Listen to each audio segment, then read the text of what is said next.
निरंतर एक प्रेरणादायी वक्ता के रूप में जुड़कर अपनी सेवाएं दे रहे हैं। ऐसे बहुआयामी व्यक्तित्व, प्रखर चिंतक, अनुभवी पत्रकार डॉक्टर राजेश राजौरे जी का हम सभी हृदय से स्वागत अभिनंदन करते हैं। जोरदार तालियों बजाकर आपका स्वागत अभिनंदन है। आइए sir. National media conference and retreat 30 अप्रैल से 4 मई तक चलने वाले इस कॉन्फ्रेंस के प्लानरी सेशन सेकंड में हम लोग नवीन सामाजिक व्यवस्था के उत्प्रेरक के रूप में मीडिया इस सब्जेक्ट को लेकर आज यहाँ पर चर्चा के लिए उपस्थित हुए हैं। मंच पर आसीन हमारे आदरणीय वरिष्ठ brother B K. Nathmal ji, guest of honour brother Vishal Yadav ji, sister Asha Nivedi ji, Anand Bhardwaj ji, B K. Suman दीदी, प्रोफेसर कुंवर राज अस्ताना जी और ब्रदर शंकर कटारिया जी और चेयरपर्सन अभी श्री मोहन सिंगल जी, उपस्थित पूरे देश भर से आए मेरे भाइयों और बहनों। विषय बहुत ही सुंदर है। यहाँ मंच के सामने मेरे वरिष्ठ जो मेरे पीएचडी के गाइड रहे हैं डॉक्टर बी.के. सोमनाथ भाई उपस्थित है, गोपाल नारसन जी उपस्थित है, प्रियंका कौशल उपस्थित है, दिल्ली से आई हमारी दीदी जो मीडिया में काम करती हैं ज्योति दीदी उपस्थित है। नई सामाजिक व्यवस्था के उत्प्रेरक रूप में मीडिया, नई सामाजिक व्यवस्था के उत्प्रेरक रूप में मीडिया को हम जब देखते हैं तो यह विषय बहुत अच्छा से चुना गया। ऐसा मैंने कहा कि यह विषय केवल मीडिया की भूमिका तक सीमित नहीं है, बल्कि यह समाज, संस्कृति, नैतिकता, शिक्षा और मानवीय मूल्य जो है उनके पुनर्निर्माण से जुड़ा हुआ है। आज का युग सूचना और संचार का युग है, सभी बोलते हैं, मानते हैं। दुनिया बहुत छोटी हो गई है, यह भी हमने देखा है। एक स्थान पर घटी घटना कुछ ही क्षणों में पूरे विश्व तक पहुंच जाती है। ऐसे समय में मीडिया केवल समाचार देने का माध्यम तो नहीं रहा, बल्कि यह समाज की सोच, दिशा और दशा ये भी तय करने वाला एक प्रभावशाली शक्ति बन चुका है।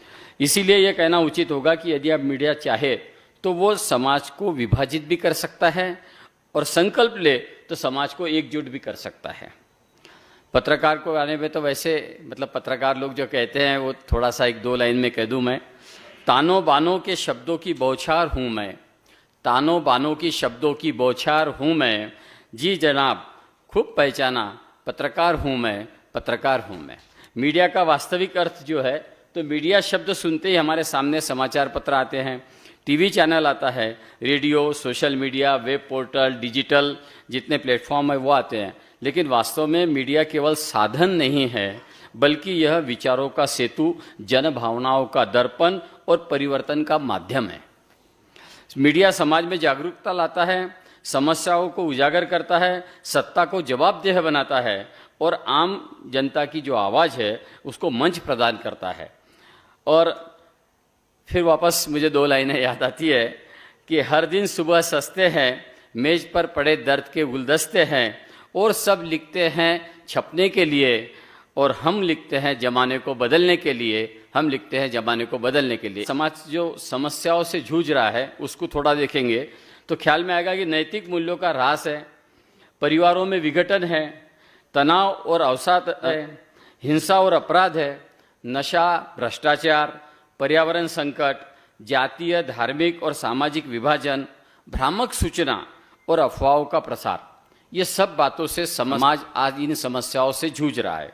इन चुनौतियों के बीच समाज को एक नई दिशा, नई सोच और नई व्यवस्था देने की आवश्यकता है। ऐसी व्यवस्था जिसमें शांति हो, जिसमें सहयोग हो, समानता हो, नैतिकता हो और मानवीय संवेदना भी होना बहुत जरूरी है। नई सामाजिक व्यवस्था क्या होगी? नई सामाजिक व्यवस्था क्या है? नई सामाजिक व्यवस्था का अर्थ केवल नई तकनीक या आधुनिक भवन नहीं है। इसका अर्थ है मूल्यों पर आधारित जीवन शैली, महिला और पुरुष का समान सम्मान, शिक्षा और संस्कार का संतुलन, आर्थिक प्रगति के साथ नैतिक उन्नति, स्वच्छ राजनीति और उत्तरदायी प्रशासन, पर्यावरण के प्रति संवेदनशील समाज और आध्यात्मिकता से युक्त जीवन दृष्टि, प्रेम, शांति, सह अस्तित्व पर आधारित मानव परिवार। ऐसी सामाजिक व्यवस्था का निर्माण केवल कानून से नहीं हो सकता। इसके लिए जनमानस की सोच बदलनी होगी और यह सोच बदलने का काम मीडिया ही कर सकता है। इसीलिए सच को दिखाना होगा, जो दिखता है वही सच नहीं होता हर बार। एक शायर कहता है कि जो दिखता है वही सच नहीं होता हर बार। मीडिया की जिम्मेदारी है कि दिखाना है असली किरदार, कि मीडिया की जिम्मेदारी है दिखाना है असली किरदार। तो असली बातें, सच की बातें हमको मीडिया को दिखानी है, और ये जो सामाजिक व्यवस्था है इसके लिए हमको काम करना है। अब मीडिया उत्प्रेरक कैसे बन सकता है? किसी ने कहा कि हम उत्प्रेरक कैसे बने, तो उत्प्रेरक वो जो तत्व है वो परिवर्तन के गति को तेज कर देता है, और मीडिया समाज परिवर्तन का ऐसा ही उत्प्रेरक है। हम इसके लिए 6 पॉइंट यहाँ पर देखेंगे। उसमें है जन जागरण का माध्यम मीडिया। तो मीडिया समाज को शिक्षित कर सकता है।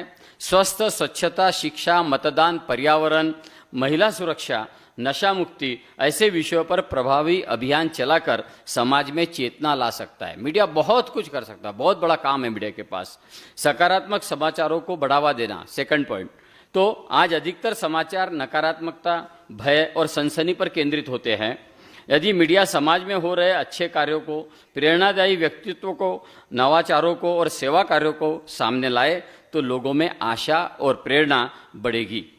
पॉइंट नंबर 3, मूल्यनिष्ठ पत्रकारिता, जिसका ब्रह्मा कुमारी पिछले 27 साल से हम सभी मीडिया वालों के लिए आग्रह करते रही है।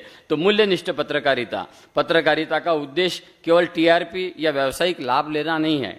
सत्य, निष्पक्षता और जनहित पत्रकारिता के मूल आधार होने चाहिए, और जब मीडिया मूल्यनिष्ठ बनेगा तब समाज मूल्यनिष्ठ बनेगा। यहाँ पर एक घटना याद आती है, थोड़ा 2 मिनट और लूँगा मैं आपके, कि राज कपूर ने एक फिल्म बनाई थी। उस फिल्म का नाम था श्री 420, और वो बॉक्स ऑफिस पर पीट गई थी, चली नहीं फिल्म।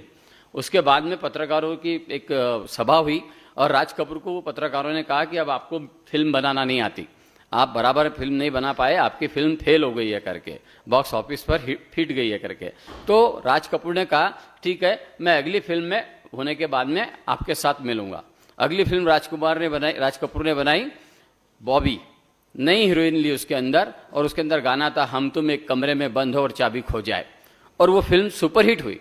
बाद में पत्रकारों को बुलाया राज कपूर ने और कहा कि देखिए ये फिल्म नहीं है, इसमें हीरोइन भी नहीं है, और ये फिल्म बहुत ज़्यादा चली है, सक्सेस हो गई है, लेकिन लोगों को क्या देना है ये मुझे मालूम है, लेकिन उसको कितने परसेंटेज में देना चाहिए।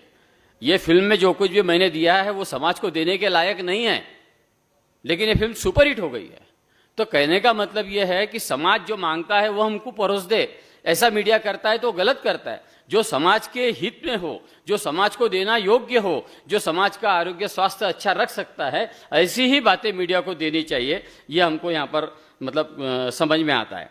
युवाओं को दिशा देना, पॉइंट नंबर 4।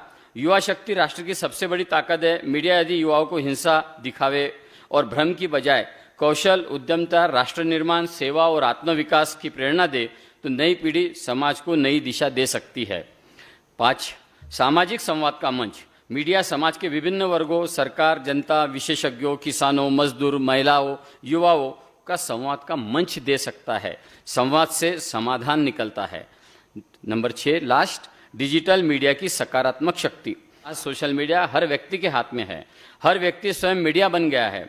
यदि इसका सदुपयोग ज्ञान साझा करने, सद्भाव फैलाने, सेवा कार्यों का प्रचार और प्रेरणादायक सामग्री के लिए करे तो यह अद्भुत परिवर्तन ला सकता है, और मीडिया बहुत अच्छे ढंग से विश्वास लायक बन सकता है। किसी ने कहा था कि संगीत सुनकर ज्ञान नहीं मिलता, मंदिर जाकर भगवान नहीं मिलता, पत्थर तो इसलिए पूजते हैं लोग कि विश्वास के लायक इंसान नहीं मिलता, विश्वास के लायक इंसान नहीं मिलता, तो विश्वास के लायक मीडिया भी नहीं मिलता। ऐसी परिस्थिति हमारी आज देश में है, तो वो हमको चेंज करनी पड़ेगी। और मीडिया की जितनी बड़ी शक्ति जिम्मेदारी है, उतनी मीडिया के सामने भी चुनौतियां है। फेक न्यूज़ है, सनसनीखेज प्रस्तुति है, पक्षपातपूर्ण रिपोर्टिंग है, और टीआरपी की दौड़ है, नकारात्मकता का अत्यधिक प्रसार है, निजी जीवन में अनावश्यक हस्तक्षेप है, सोशल मीडिया पर बिना सत्यापन सामग्री फैलाना है। ये जो चुनौतियां है, इसको सभी को पार करते हुए मीडिया आगे चल सकता है। यदि इन चुनौतियों पर नियंत्रण नहीं किया गया तो समाज विघटन का कारण भी बन सकता है। अब मैं आपको समाधान की ओर लेके जाता हूँ। चाहिए कि सत्य आधारित रिपोर्टिंग करें, सकारात्मक और रचनात्मक दृष्टिकोण रखें, समाज हित सर्वोपरि रखना है, संवेदनशील पत्रकारिता करना है, राष्ट्र निर्माण की भावना रखना है, आध्यात्मिक मूल्यों का समावेश करना है। और ऐसा हम करते हैं तो समाज से भी कुछ अपेक्षाएं हैं। समाज को क्या चाहिए? तो समाचारों का विवेकपूर्ण चयन हो, अफवाहों से समाज को बचना चाहिए, सकारात्मक सामग्री को बढ़ावा देना है और जिम्मेदार डिजिटल नागरिक बनना है। और लास्ट में हम जिस संस्था में यहाँ बैठे हैं उससे मीडिया को हम जब बात करते हैं कि आध्यात्मिक दृष्टिकोण से मीडिया कैसे हो, क्योंकि मीडिया के बारे में बहुत अच्छा नहीं बोला जाता।